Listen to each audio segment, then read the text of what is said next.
It's hard to breathe, but that's alright. Hush.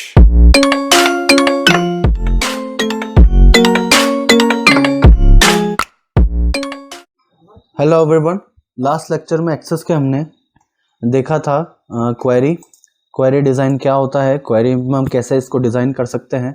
Next आता आपका relationship क्या होता है टेबल्स के अंदर। तो रिलेशनशिप मतलब दो टेबल्स को एक साथ कनेक्ट करना और बहुत सारे डेटा को एक साथ ही एक्सेस कर लेना, एक साथ ही देख लेना, जिससे आपको ये फ़ायदा होता है कि आपको बार बार दूसरी टेबल्स नहीं खोलना होती है। आप एक टेबल को दूसरी टेबल से कनेक्ट करवा कर एक ही टेबल में सारा डाटा देख सकते हैं।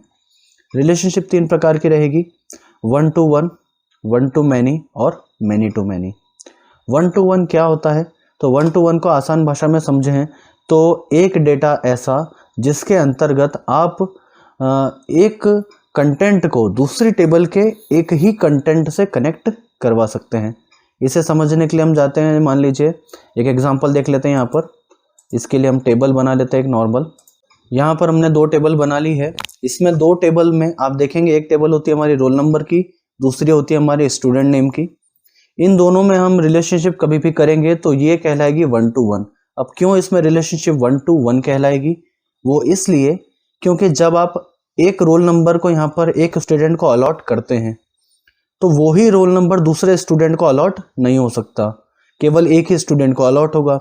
और ऐसा ही इधर भी होता है वाइस वर्सा, कि आप एक स्टूडेंट को अगर एक रोल नंबर दे देंगे तो वो स्टूडेंट बचे हुए रोल नंबर को नहीं ले पाएगा। तो मतलब क्या है, तो एक टेबल आपकी जो है उसका एक कंटेंट यानी कि रोल नंबर का एक कंटेंट यहाँ के एक ही कंटेंट से कनेक्ट हो पाएगा, यहाँ से ज़्यादा कंटेंट को वो नहीं ले पाएगा, एक से ज़्यादा। और इधर का भी एक कंटेंट यहाँ के भी एक ही कंटेंट को ले पाएगा, दूसरे कंटेंट को एक्सेस नहीं कर पाएगा, जोड़ नहीं पाएगा। तो ऐसी टेबल आपकी कहलाती है, ऐसी रिलेशनशिप कहलाती है आपकी 1 to 1। ये आपकी 1 to 1 रहेगी। आई होप आपको ये समझ में आई होगी। नेक्स्ट पर आते हैं। नेक्स्ट आता है 1 to many।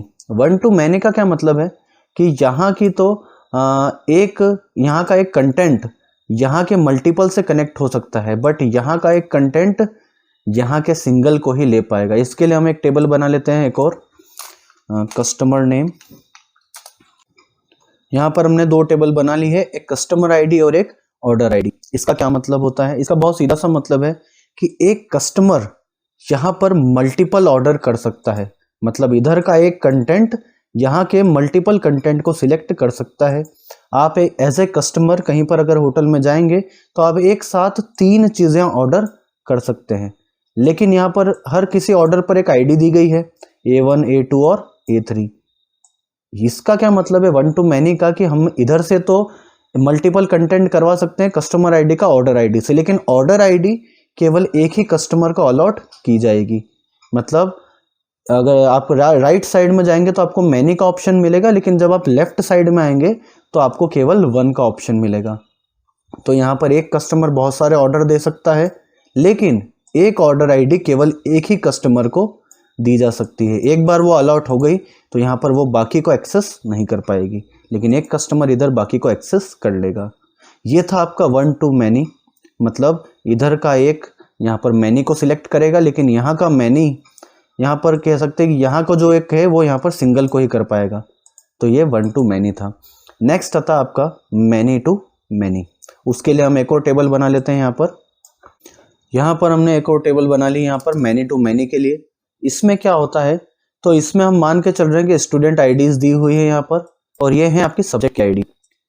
तो मैनी टू मैनी में क्या होता है, तो दोनों टेबल एक दूसरे का मल्टीपल कंटेंट सिलेक्ट कर सकती है। जैसे एक स्टूडेंट यहाँ से मल्टीपल सब्जेक्ट को ले सकता है, वो चाहे तो तीनों सब्जेक्ट एक साथ कर ले, वो चाहे तो केवल 2 ही सब्जेक्ट को एक साथ यूज़ करे। मतलब अगर स्टूडेंट कभी क्लास में सब्जेक्ट चूज़ करना होता है तो मल्टीपल सब्जेक्ट ले सकता है।